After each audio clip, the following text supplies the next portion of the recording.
இவ்வளோ பெரிய யூனிவர்ஸில் billions of stars and trillions of planets இருக்குது. இதில் நம்ம ஏர்த்துக்கு மட்டும்தான் லைஃப் இருக்கான்னு கேட்டால் கண்டிப்பாக கிடையவே கிடையாது. Welcome to space crunches of சீஸ்ட்ரக். எக்ஸோ பிளானட் டிஸ்கவரிஸில் கிட்டத்தட்ட 6000 பிளானட்ஸ் வரைக்கும் கண்டுபிடிச்சிருக்காங்க. அதுலேயும் சில பிளானட்ஸில் லைஃப் இருக்கிறதுக்கான பாசிபிலிட்டிஸ் இருக்குன்னு சொல்கிறாங்க. லைக் ஹேபிட்டபிள் ஜோன் அப்படின்னா வாட்டர் இருக்கிறதுக்கான பாசிபிலிட்டிஸ் அண்ட் லைஃப் இருக்கிறதுக்கான பாசிபிலிட்டிஸ்.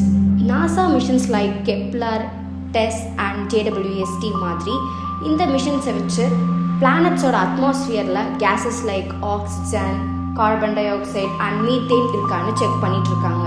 ஈவன் மார்ஸில் இருக்க நாசா பெர்செவரன்ஸ் ரோவர் ராக்ஸில் இருக்க எலமெண்ட்ஸ் வச்சு மைக்ரோபியல் லைஃப்ஸ் இருக்கலான்னு கண்டுபிடிச்சிருக்காங்க. இதை பற்றி நம்ம ஆல்ரெடி ஒரு வீடியோ பண்ணியிருக்கோம். இதை பற்றி பார்க்காதவங்க கீழே லிங்க்ல போய் செக் பண்ணி பார்த்துக்கோங்க. SATI ப்ராஜெக்ட்ஸ் கூட ரேடியோ சிக்னல்ஸ் தான் ட்ரேஸ் பண்ணிட்டு இருக்காங்க. இப்போ வரைக்கும் ஏலியன்ஸ் கிட்ட இருந்து எந்த டைரக்ட் கம்யூனிகேஷனுக்கான ப்ரூஃபும் கிடைக்கவே இல்லை. ஸோ லைஃப் பாசிபிலிட்டிஸ் அப்படிங்கிறது ரொம்ப ஹை.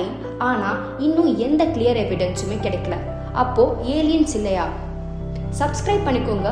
பார்ட் 2ல பார்க்கலாம்.